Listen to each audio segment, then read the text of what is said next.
My work has very much led me on the road of understanding nervous system imprints.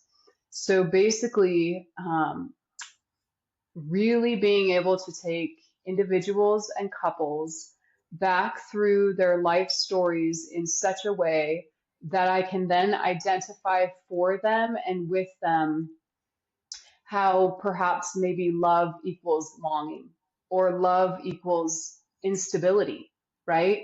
Think of people who get into the relationships with push and pull dynamics. Well, maybe you learned at a very young age that that's what love is. And so Right. that's very much my story in ways. Welcome to the Yearning Heart podcast, where we discuss with everyday people our journeys towards love, our growth, and the yearnings of our hearts. Hello, everyone. I'm Jennifer Lehr, licensed marriage and family therapist, and I am your host of the Yearning Heart podcast. I recently have had a book come out called Love's Cauldron, Reclaim Your Wild Feminine, and that is a very personal story about how I overcame trauma and healed, and also about developing intuition and witchiness. I hope you check it out. You can find it at Amazon and various other places. Today, we have Dr. Nicole Dolan, and she is a depth psychologist, the mother of 3 neurodivergent children, and the author of The Art of Chaos, a memoir on motherhood, trauma, and spiritual awakening. With decades of experience in psychology and a lived journey through sacred parenting, Nicole blends clinical wisdom and soul-centered insight. She is the founder of Sacred Path Holistic Therapy, where she leads a collective of 30 plus clinicians offering trauma-informed, neurodiversity affirming care. Through writing, speaking, and coaching, she helps mothers reclaim peace, power, and presence in the beautiful chaos of raising sensitive, complex children. So very happy to have you here, Nicole, and excited to talk to you today. Yeah, absolutely. I'm really happy to be here and thank you for inviting me to your beautiful podcast. Yeah. So I guess we have a couple things we could talk about that are many things, but first is the fact there's 2 main things that are in my mind, and you might have some other things, but the 2 main things are the relationship with the children, your children, and 2, the stressors that created in parenting with a co-partner, your husband, and what you had to do to make that work, or what you're struggling with, or what the challenges are. Because obviously, you work, you run a clinic, you're married, and you have 3 kids who are very sensitive and complex. So maybe you could start just where you want and tell me what comes up for you when I say all this.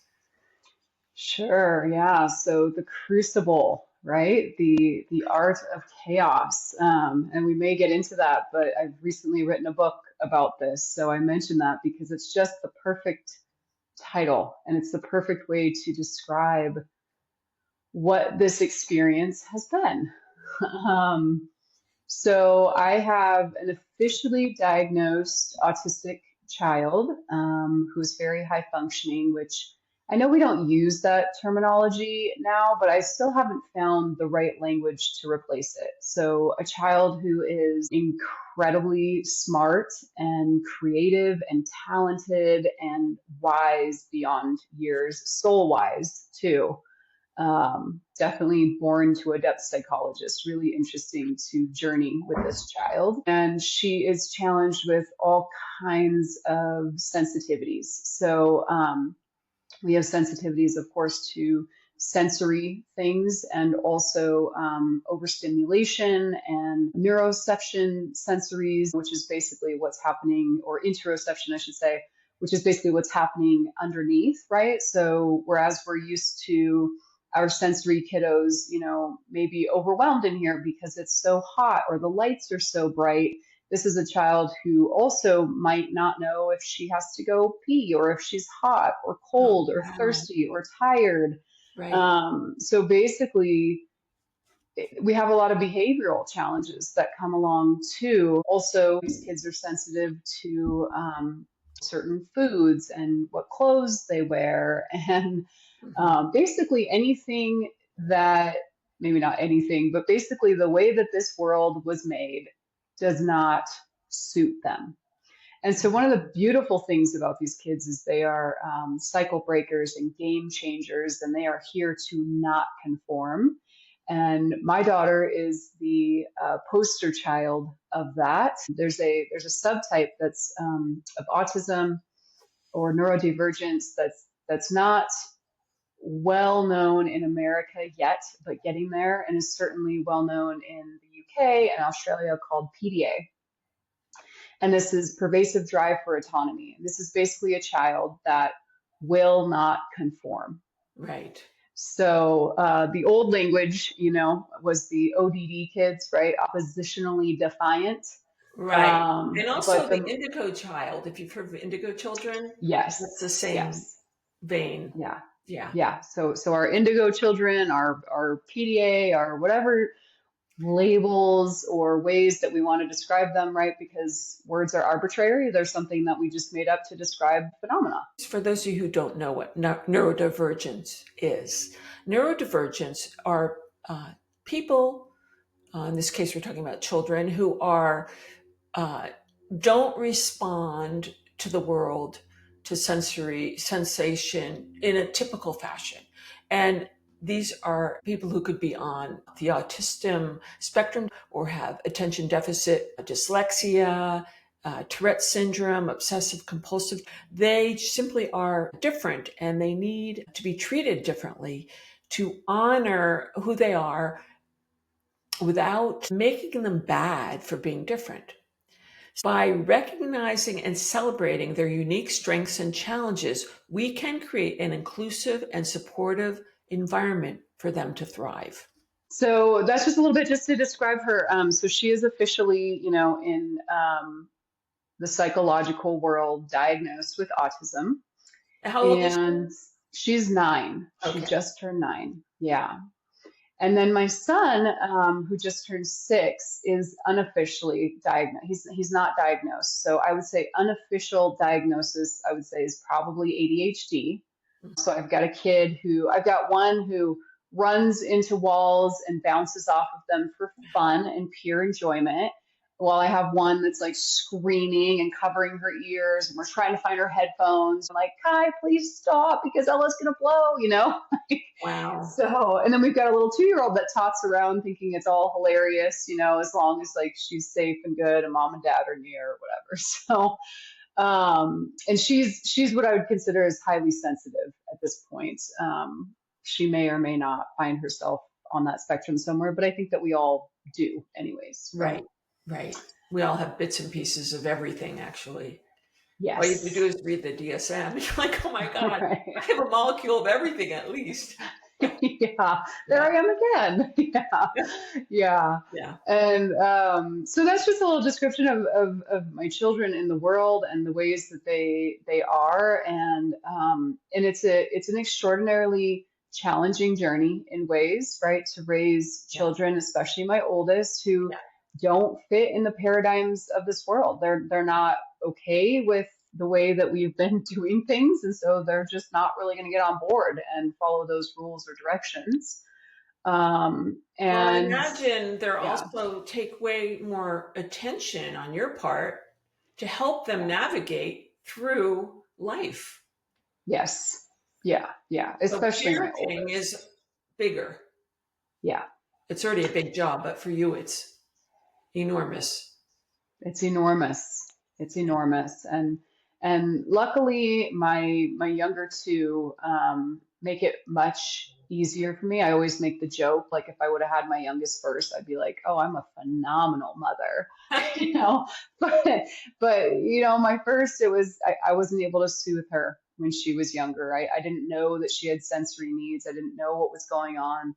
We later found out that we have some certain receptor issues in the brain, which makes it more easily for the brain to get inflamed. And, even my milk when I was breastfeeding could have been part of that. So It just felt like whatever I did I couldn't get it right. I couldn't make it better. I was failing. I believed I was failing in the beginning, right? I Right. just felt like, what kind of mother can't soothe her own child? What kind of Right. mother can't make it better? But you had an unsoothable child, I did. and that Yeah. puts it off of you and onto something. It changes it to Yeah. a situation that's excruciating because the normal soothing methods don't work. Right. And you have to learn this from scratch because you don't know right away what am I dealing with? Why is this so difficult? And Right. yeah. Like, can Yeah. we just pull your relationship into this and see? So you are married, Mm-hmm. and I'm imagining, I have no idea, that this has been very stressful on a marriage. Oh yeah. And Absolutely. so how long were you married when you had your first child? So I was not married when I had my first child. We Okay. got married when she was 1. When she was 1? And at Mm-hmm. that point, you both knew she was not quite the way she was not typical. At 1, I don't know if I knew for sure. I think I was still very much in the realm of blaming myself, but I had a very supportive partner at the time, and so that eased a lot of that tension. We were at a honeymoon stage of our journey, and so I think I just kind of felt like we can do anything, and so it was hard, but I was surviving pretty well. Okay. So then Yeah. you're in this marriage, you have a child, you get married with your 1-year-old, and then you have 2 more children. And Mhm. how is, as you're dealing with the difficulties, how is it impacting your marriage and the ability for both of you to be there for each other when there's so much focus on the children? Yeah. So that is such a huge question. I kind of just want to sit with it for a moment, and because the simple answer is like, of course, it impacted our marriage. I mean, I think the statistics are something like 80% of marriages will fail when they're under this level of stress with a special Wow. needs child. Yeah. And I could tell you why. I could tell you why. But what's probably more complex and interesting, and I've thought about writing about this. This will be in the future when I have more permission, I think, because it's so private, right? Right. And shadow.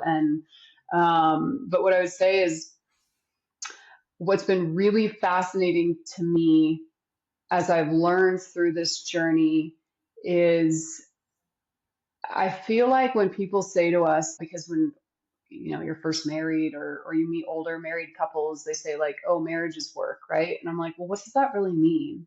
Right. I feel like I could write a book now and tell you exactly what that means. Right. And for me, it's really led me on a journey, and not right away. Let's say first off, for a very long time, it was chaos and pain. And on the other side, where I stand now with greater energetic sovereignty, greater integration and grounding in myself, I can still tell you that at this point, what I know is that we get to choose the next chapter. And if both of us are rising and being conscious in that way, then we will continue to move forth. And if not, then we won't. And Right. that's okay too. Right. And that's sort of in the mix of it all, and the dust hasn't settled yet. Right.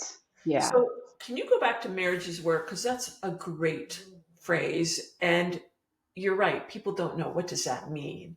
So Yeah. I'm going to suggest it means you're going to have times where you feel completely disappointed and let down, where you have to find your patience or your ability to challenge. Like, it will bring up, if someone's not there for you the way that you want them to be, or not behaving the way you want them to, or not connected to you the way you want them to, you're going to have an enormous amount of feelings come up that you have to navigate through, whether those feelings are challenging the person or giving them grace or whatever. And to me, that might fit into what you're saying when you say marriage is work, but I'm curious if you could give like a sentence or two about that.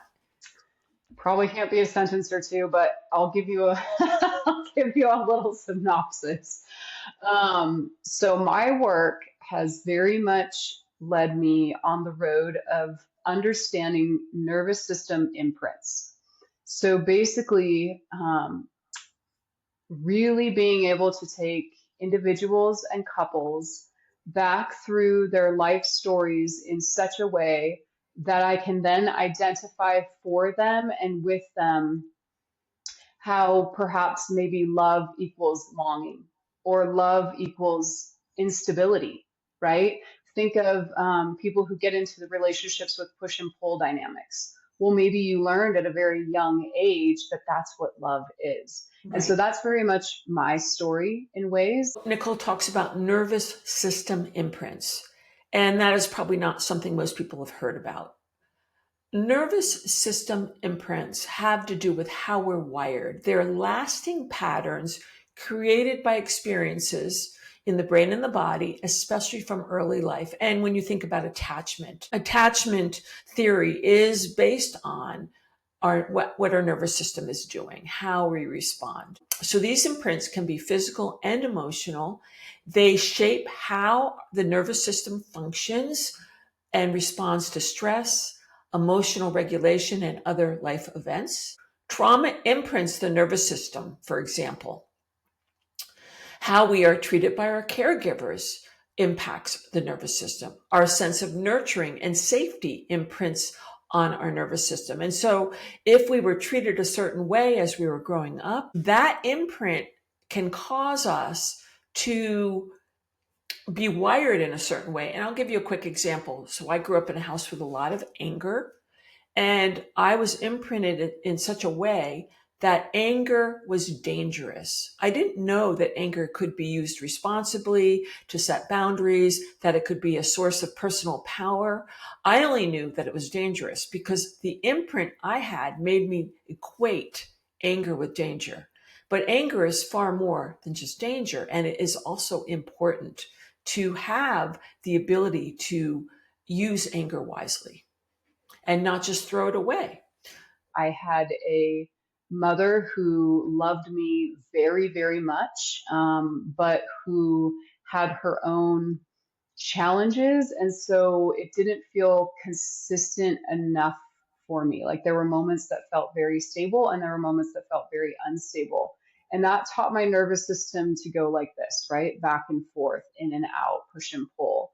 I had a father who my parents were married and he traveled for work. And so when he would come home, he would just light up the entire house. He was very joyful and playful, and I was his, apple of his eye. And so I just felt this like great love from my father. But then he would leave. Right. And so I very much wound up in this very early imprinting. And if you wanted to, which I won't go too far, but you could go back to my birth story where I was with my mother for a few minutes before I was taken and then put in a nursery for a few days because she couldn't have me right away. She developed a fever.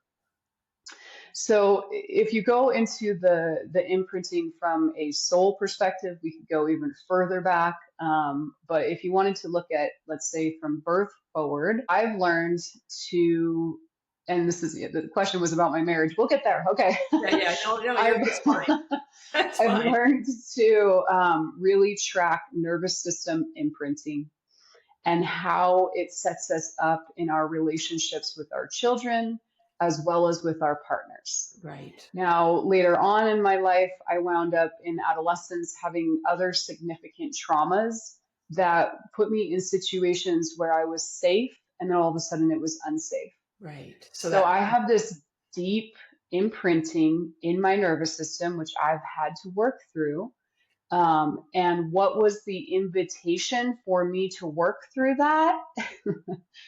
The crucible of marriage. Right. And that's why I believe it's work. I believe that each of us comes to these relationships. And when we step into that sacred container, whether it's marriage or long-term commitment, right? It's kind of like therapy. You create the container, you create the sacred space, and then whatever it is that wanted to heal comes up to be healed. Right. Right. So I can share that hopefully as clearly as possible to kind of outline what I believe the work looks like, and I've told people, I'm like, it's really funny. When I was going through my own marriage troubles really intensely, I just refused to do couples work. I was like, I am not doing couples therapy for anyone. I don't even, if I can't figure this out here, I am not, and now I stand on the other side and I say, gosh, I might be like the best couples therapist on the planet. Right, because you've had to untangle it yourself. Oh, I've had to understand the depth of it. And so I have a partner who was very alone in life, and I was very alone too in many ways. And so what that looked like in parenting is, and he does the push pull, right? So he goes from like being deeply connected and attached to like avoidant. And so just to give you like a little synopsis, it's like, for me, it was a journey of entering into a field where I'm going back and forth like this, right after the honeymoon stage, of course. Right. So I'm going back and forth. I'm on the push pull of the roller coaster. My nervous system's getting triggered. All of the things from my past are coming up. And then because of our aloneness journeys as children, it was like not even in our minds anywhere. Like we never even thought about it, that we could turn toward each other as a team. Turning towards each other as a team. So this is essential to be a co-regulatory team, meaning when we are in a difficulty, when we get triggered, when we are in wiring that is not working for us, we have to learn how to turn towards our partner as a friend, as someone we can rely on, as someone we can share our difficulties with and be vulnerable with. And they have to be able to do the same so that we can open to each other and say, hey, this is really hard, isn't it? Instead of blaming or being resentful. So turning towards each other as a team is what that means. So we would have moments with a screaming baby who's, screaming for 4, 6, 7 hours at a time. Or maybe we have our next baby, who's wonderful but still cries sometimes, and then you have the toddler in the other room who's having a meltdown for 45 minutes or 60 minutes or whatever that's going to take. And one of us has to tend to one and one has to tend to the other. But even in situations where we could have really supported each other, or even situations where we come through really difficult moments and we could have said, oh my gosh, that was hard, we were in it together, we didn't do that. Right. You didn't know how to. We held those experiences. Knew how to be the team, right? Because the imprint was different. Mm-hmm. Yeah. So we triggered each other's darkest, most painful experiences and shadows, and I will say, not always, I don't want to overgeneralize this, but often we see women in these cycles do this work before we see men, or we see the women maybe rise to a certain point and then, before the man does. And I don't want to say that's not always the case, but often it is. Right. And that's been mostly women have more emotional ability. Is that what you're saying? And that, yeah. And desire, right? Men catch up and sometimes they don't. Right. Yeah. When women are ahead of men in terms of emotional growth. Now, this is really common because men and women are wired differently. Women are wired to connect and nurture. Men are wired certainly to do some connection and nurturing, but they also are wired to be more competitive and things like that. I think that's a large reason why women have to pick up the slack in some relationships emotionally, because they are wired to have a more innate understanding of how to do that. Yeah. So I think they have more capacity and more desire. And that part of that is to no fault of men's. It's just how it is, right? So but yeah, what I would say from that is that I certainly, the place that I stand in now is, I've really done a lot of really, really good work. And you do kind of stand on the other side of that and say, like, okay, like, will he meet me there? And like I said, I'm very open to that happening or not happening too. Right. So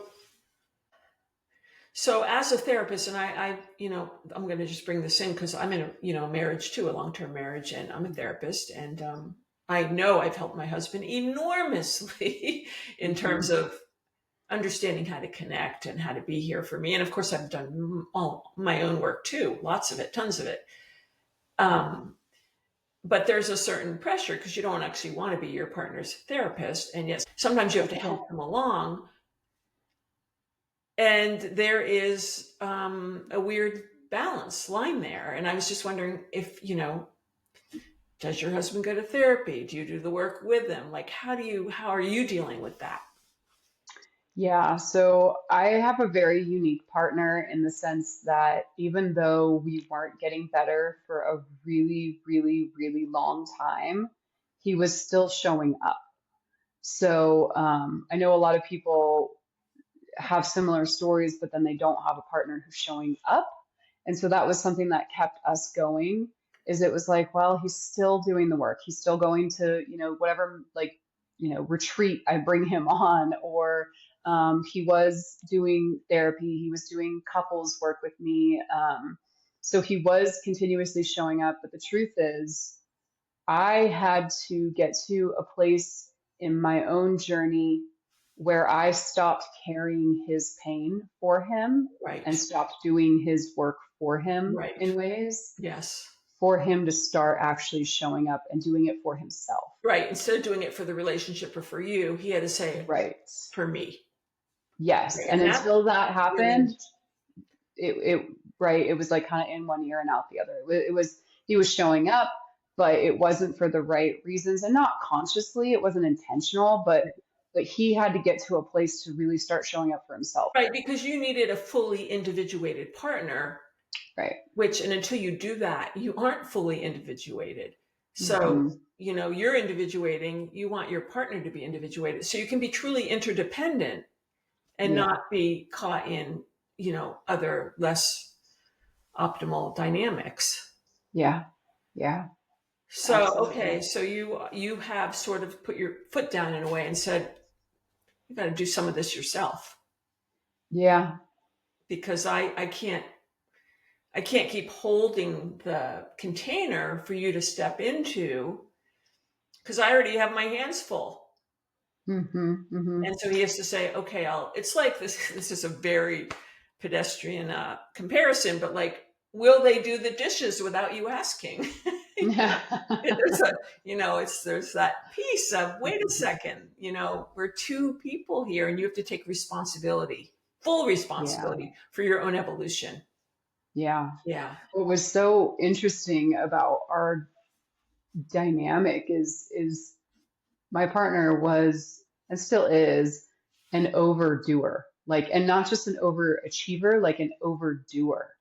And so I can give you another example of Imprint and how this shows its way. Is his history taught him that self-sacrifice equals love. He wasn't conscious of this, of course. This is the Imprint. So he would show up consistently. He would work himself to death.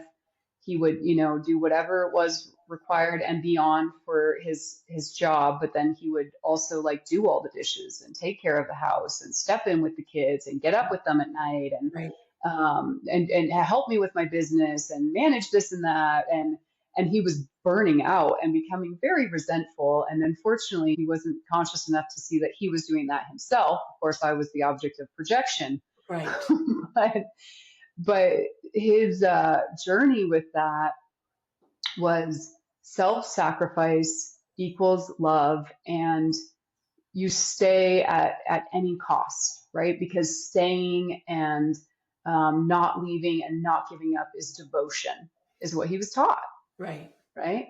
And for me, even though he wanted me to appreciate that and see him as wow, this deeply devoted, he will do anything. He's just martyring himself. And how amazing is that? Instead, I was actually experiencing disconnection, and I was starting to feel like a burden sometimes, or I was walking on eggshells because this person is exhausted and oh, now he's reminding me of, when a parent felt unavailable to me, or, right. So, I mean, we were just triggering each other. Right. His modus operatus and they didn't fit.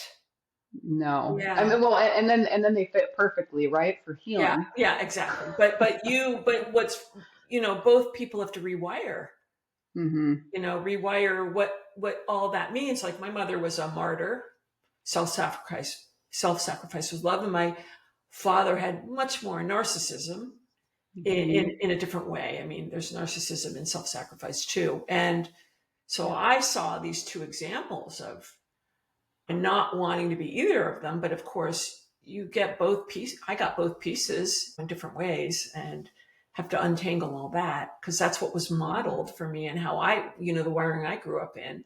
So yeah, Right. that's really interesting with Yeah. that story. Yeah. That's very interesting what you're sharing too, because you're right. You're on both ends of that narcissism spectrum, Yes. right? Yes. And I'm like, oh my Yeah. God. Probably a lot of like confusion and Yeah, because I saw the non-clarity good at and bad times. in each of And them. And I'm like, yeah. wait a second. I mean, I adored my father because he was charismatic and talented, but he was so much more selfish than my mother and had anger issues. And then my mother, and both of them, because of the stress they were under, because of how they were abusive towards their children. So it was this Mhm. just cauldron of it was a messy, messy situation Yeah. that took a Yeah. long time to work through, really, and come Hmm. to a point where neither of those things are major influences at this point in terms of how I am and how I respond to others. But Hmm. but certainly Yeah. when I was younger, it created some messy situations in relationships. Yeah. Yeah. And what's also really coming through is the idea of, how do I want to say this? Well, just that, like on a soul level, like look how much it's taught us, right? And some Right, people right, ascribe to the idea and belief that we chose our parents and that this is, what, right, we asked to be forged in us. And I think it goes much much deeper than that, certainly now that more people are paying attention to ancestry right, history and right. And if you read in multi-generational past work. lives and all of that, it opens up Hmm. this big trajectory of why is this my path? What is the purpose of this? What am I supposed to be learning? Yeah. Am I open to what I'm supposed to be learning or am I pushing it away? Because there's a lot that has more purpose than we realize often. Right. Yeah. Yeah. I Yeah. also like what you said, the word crucible, marriage is a crucible. And I know that's been used before, but it is this crucible because you are in this container and you're cooking. You're Yeah. cooking with this other person and you're trying to make a beautiful dish, but things might be separating, the butter's floating to the top and there's burnt pieces on the bottom and it isn't pulling together the way you would hope. And it takes serious inner work and relational work both to Yeah. get the stew to be really nourishing. Yeah. Absolutely. Yeah. So It's a wild ride, and sharing transparently and vulnerably as I always do. It's like, yeah, I don't know where it leads in some ways. And um, right now, I kind of hold this place of like when I hear you, what intuitively comes through is like you've found the way to kind of bring that full circle to make that stew, taste great. I'm sure it's not perfect, but like, you have done a lot when your partner has to, I'm sure, to create that. yeah. And and for me, I kind of sit in this place and I wonder, I'm like, am I meant to do that in completion, or am I meant to complete something here, which either way you're meant to complete something here, but complete something here and then be complete, and so I think I really hold that question, and then I'll add to it just a layer and say, or is that the avoidant part of me Right. you Right. know, Right. that's And like, well, that's a great thing to bring up, because so often when we're in things that are intense and difficult, we don't know, like, am I supposed to bail? Am I supposed to stick? yeah, What am I supposed to do? This happens for me, not in relationships at this point, but in my career, there's things I'm working on. I'm like, this is so difficult. Like, why am I still in this? Should I just say, no, I'm done? And I haven't, but yeah, so it is this intensity of, can't we have a crystal ball that says, oh, yeah, you're learning what you need to learn, or you'll know when you know. I don't have to make a decision without having in my gut knowing if it's right or not. yeah, And I think absolutely. often we do have to stick in things till we know. Like, I remember when I got divorced from my first husband, and that was an 11-year marriage, and so long enough. And I knew very, very early before I married him that there was severe work that had to be done. But I, at that point, was too needy to walk away and say, I'm my own Hmm. person. So I hung in there, and we did couples therapy, and I did, tons of therapy and yada, yada, yada. But when it ended, I knew, like, there was a moment where I went click. Oh, Hmm. I am done. I had Yeah. done so much work, and I could see he was not going to keep up in any way, shape, or form. And I just knew the thing went click. Now, even after the click, I still had doubts that came up, because that's part of being human, but I knew. And until Hmm. then, I'd gone back and forth. Is it worth it? Should I do it? Should I not do it? But that moment happened. It was like, oh, I know. So that was, sometimes we get the grace of that happening, and we come out of the mud and we can see. And then it's so much easier to move forward, because it is what it is.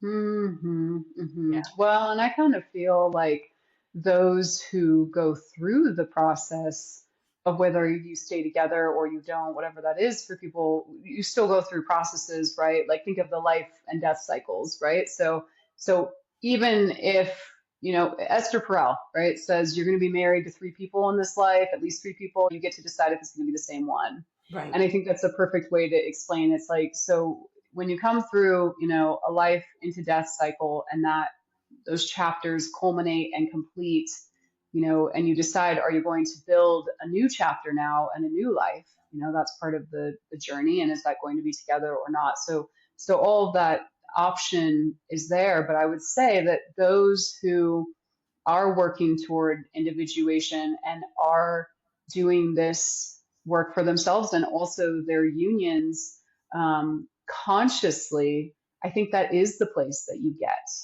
right? Right. And Yeah. it is, it's a lot of work. It's not an Right. easy Right. path, but Yeah. I do believe that when you do come through that transformation, and even if this is not even just relationship, just think of all the clients you've worked with individually and brought through transformational cycles. Right. There really is, when you're doing this conscious work, and this is why both of us, like, we're both depth psychology, right? So it's Yeah. like, I can just, I'll speak for myself, but I know I'm speaking for both of us. It's like we're so passionate about this work and the work of transformation, because Right. the truth is, when you do this consciously, you will come out the other side and you will know, or you will shift, or whatever it Sooner is or in your life. later. Yeah. Yeah, Yeah. yeah. And that means that's when the gate opens.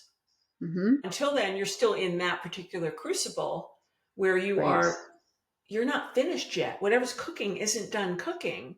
And then when the gate opens, it either opens into, oh, we have a new relationship in this same relationship, or I'm supposed to go out into the world because this is not where I'm supposed to be anymore. And that's, Right. yeah, very, And what a beautiful conscious constellation, in the sense of culmination, in the sense of, and then how much gratitude you can have reflecting back for that partnership. right. Instead of blame and criticism or Hmm. resentment, you have to go, oh, I learned so much. I learned to stand up for myself, or I learned this, or I learned that, and that I Yeah. needed that for whatever the next chapter was.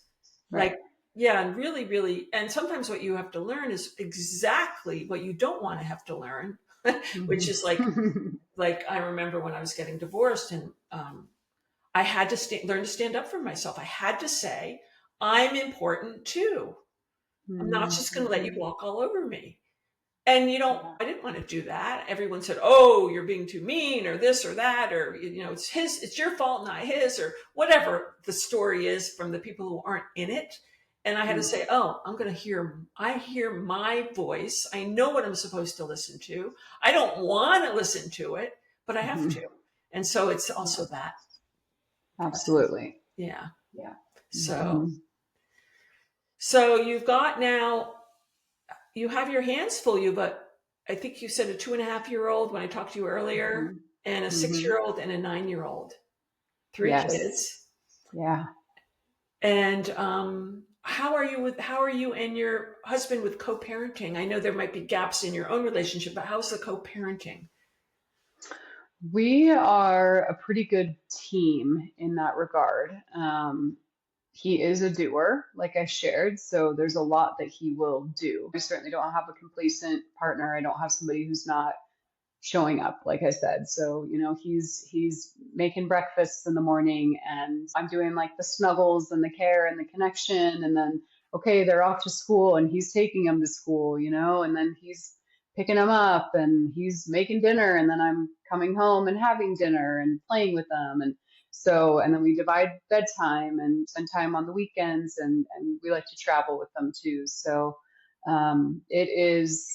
it's a very busy season, um, but I feel, do a pretty good job with them. And he is willing to, going back to what you said, what you said about, yeah, don't be the therapist in your relationship.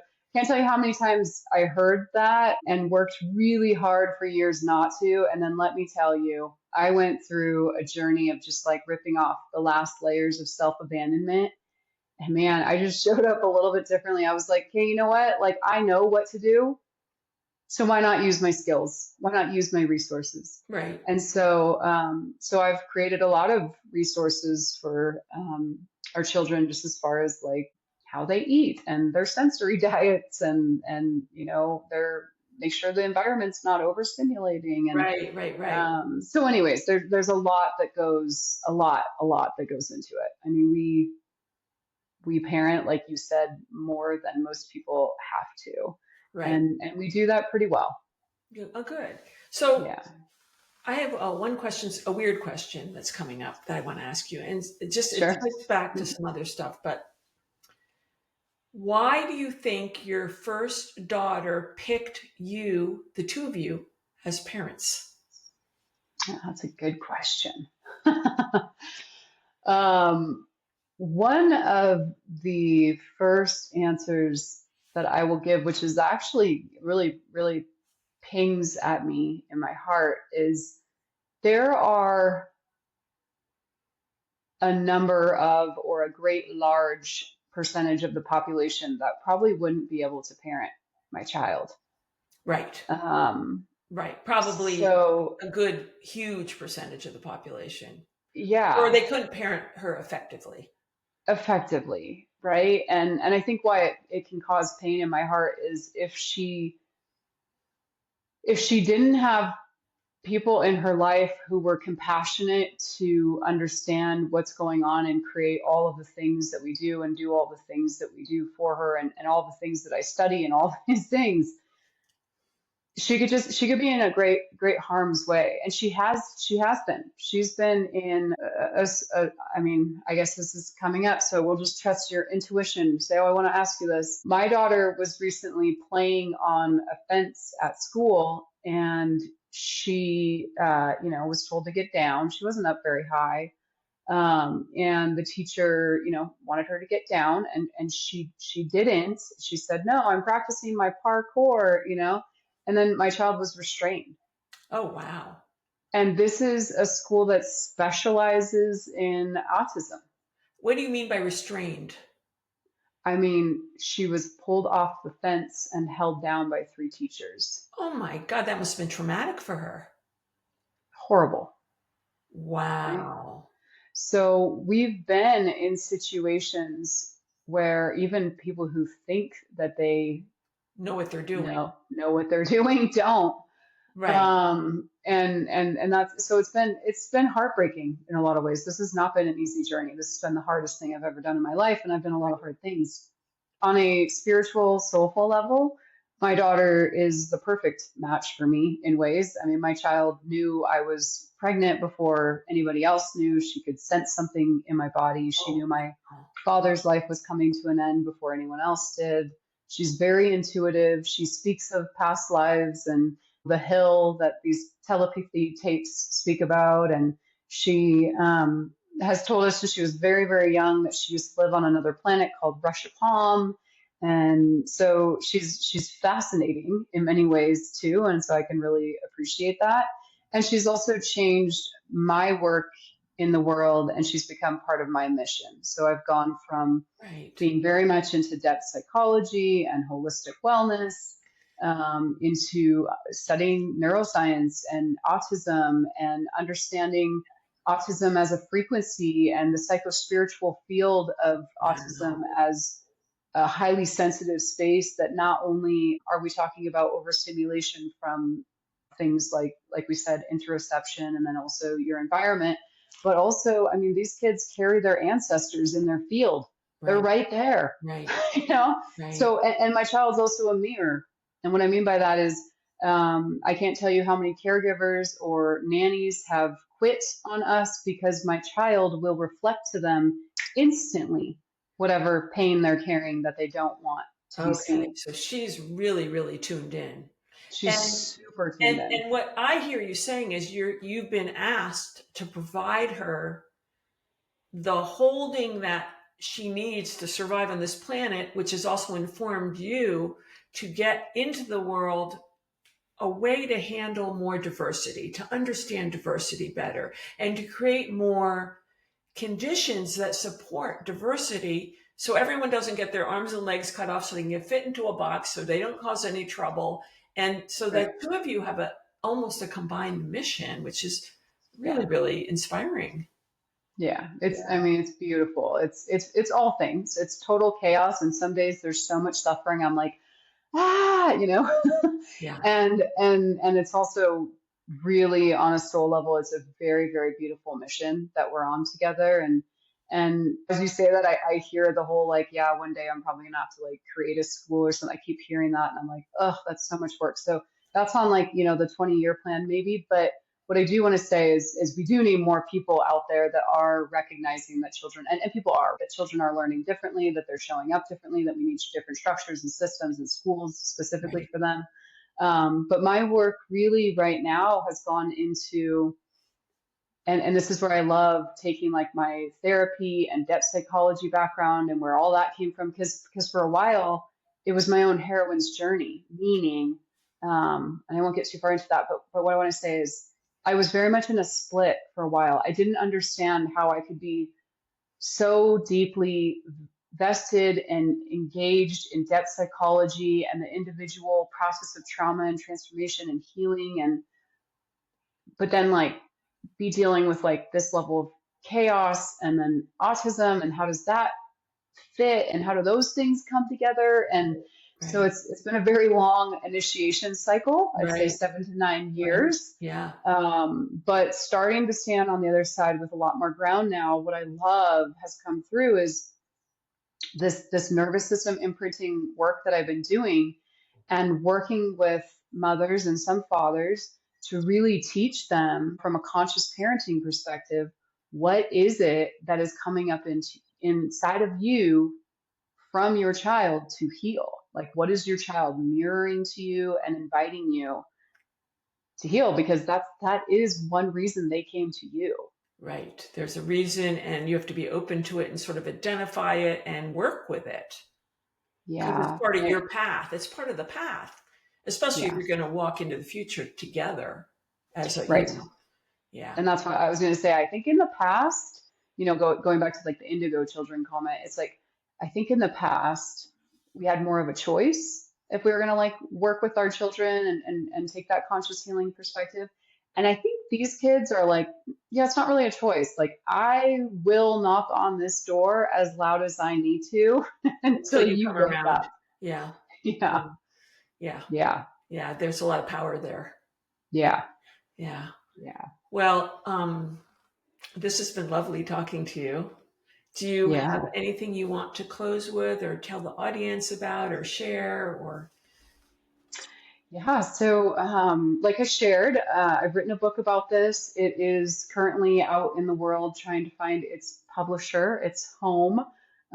So we're sending that well wishes, and the working title right now is The Art of Chaos, and it is a memoir where I write in story and lyrical fashion about my own life experiences that bring through threads of things we're talking about here, like trauma as catalyst for transformation and growth and healing and reflection on relationships in the past in such a beautiful and contained way, while also threading the reader through what are your nervous system imprints and how do these impact you as a parent. Right. Sounds really, really good So and really helpful. yeah, so that is the work. I also work as a coach for anybody that's interested in reaching out. It might be in the show notes, but I can say I'm drnicoledolan.com. And come follow me on Instagram because I'm getting more engaged there. And it's been exciting to speak to people that are paying attention and want to learn more. And that's at Dr. Nicole Dolan. Great. All right. Well, thank you so much for Yeah, sharing thank you. your journey and your knowledge, and just wonderful to talk to you. So, yeah, Absolutely. yeah. Thank you for having me. If you enjoyed this episode, please comment, share, give us a 5-star review. Anything to help me get my work out into the world is really appreciated. And thanks for joining.